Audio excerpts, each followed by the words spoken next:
The decade was quite a big one for me, a decade where I finished college and then was fortunate enough to start this channel, Picturefit, and hopefully have helped many of you guys since, at least the dozens of you. Even though I've only created videos for the second half of this decade, there was quite a lot that I've learned along the way, all the while being mostly drama-free, which I've also learned that the fitness industry really loves. In this video, I want to share a few things that really stood out to me personally about the state of fitness, so bear with me with this not-so-sciencey video, and let's take a look at 5 of the biggest things I've came across about fitness and the fitness industry itself. Starting with the 5th biggest, resistance training is the best of all worlds. Whether it's to lose weight, build muscle, and everything else in between, resistance training is very likely the best answer to your fitness goals. At the start of the decade, while in college, my goal was to lose weight and burn fat, and of course, the general belief was that cardio would be the best answer. Thus, I spent much more time doing cardio in college and much less time in the gym. But after going over study after study, it seems that ignoring resistance training is a really big mistake. Time and time again during this decade, I've run into research detailing more and more benefits for resistance training in all populations, from the obvious benefits of getting stronger and building muscle to more health-centric benefits like strengthening your bones and helping you live longer, and yes, even being a great tool for burning fat. Frankly, resistance training is really all you need for virtually any goal outside of you having to meet a certain weight goal in a short time frame. Then cardio would likely be the better calorie burning option, but even then, at the very least, you want to do some form of resistance training to make sure you don't lose any muscle. Suffice to say, if there is absolutely one thing I would tell everyone to do for the sake of their health and fitness, regardless of the decade, is to start lifting weights. The 4th biggest thing I've learned this decade: beginners too often overthink it.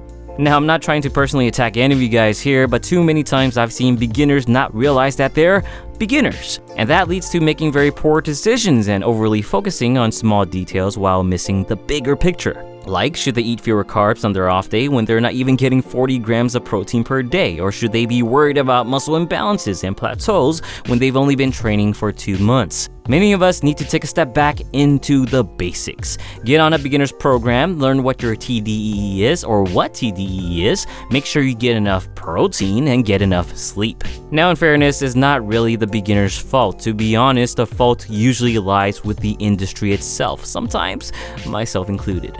The industry loves to cover very specific video topics about the smallest details and then hype it up as if it's the biggest thing ever. Unfortunately, it's popular to make these kind of content because they're the type of content that usually gets the clicks. Personally, because of this, I'm gonna be very careful about how I approach my topics in 2020, especially making sure that I continuously emphasize the fundamentals before anything else.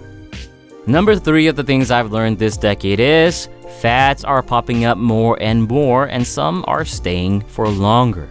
There's no doubt that fads have been increasingly more prevalent this past decade. We had strange plastic waist wraps, drinking vinegar for weight loss, and even supplements with wildly misleading claims. Although the majority of these fads usually die out in the same month they appear, some have defiantly not. And this might actually be because some of the fads might actually work, but not really because they have some magical properties. The ketos and the intermittent fastings of the world would likely stick around for a while, but not because of some autophagic or insulin-destroying magic, but instead these types of fads, eating strategies rather, can really help people manage the amount of food they eat. In other words, it helps them stick to their diets a lot better. If you've been following me long enough, you know how important dietary adherence is. So if these so-called fads can help people with adherence, then that's a good thing and something we should definitely celebrate. And as fitness professionals, it's our duty to present these fads as objectively and factually as possible, so it can help you make the right choice for yourself. But with that being said, number 2 of the things I've learned cover this even further, and that is calories are and continue to be the measurement for weight management. As much as people like to tell you that calories don't matter these days, there still haven't been any compelling evidence to support this. Instead, throughout the decade, we've only seen more and more research supporting the use of calories. Now, I'm not trying to get into any long-winded arguments about this in the comments. I'm pretty sure there are going to be plenty of opportunities for us to argue ourselves to death about this next year. But personally, from what I've seen so far, calories matter the most when trying to lose, gain, or maintain your weight. Now, this is different from saying that all calories are equal and you can eat whatever you want as long as you hit your calorie goals. No, far from it. How you get your calories absolutely matters and would be the factor that makes or breaks your diet. Again, things like keto and fasting are tools that might help you reach your calorie budget more effectively. For others, it might be something else, like simply switching to eating more whole foods rather than processed junk. But again, the big takeaway is that calories still, and would likely forever, matter. And number 1, arguably the biggest fitness thing I've learned this decade. Protein. You got to get it. This probably doesn't surprise a lot of you. I didn't start making fitness videos thinking that I would be such a huge proponent of protein, but the more and more I research, the more and more I realize that we all gotta get our protein.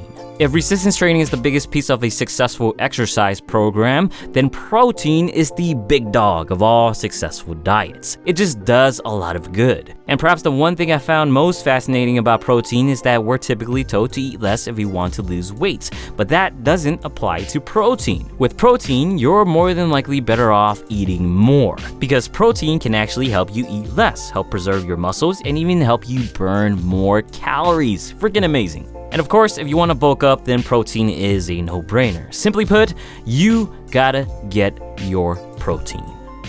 And that wraps up the decade. It's been quite a ride. There's definitely gonna be more Picturefit videos in the next decade for all of you to critique the crap out of, but also hopefully find useful and enjoy. From the bottom of my heart, thank you for joining me, whether it's from the beginning of the channel in 2015 or just starting off with this video. Thank you for watching, and as always, get your protein. Maybe I should get a new catchphrase next year.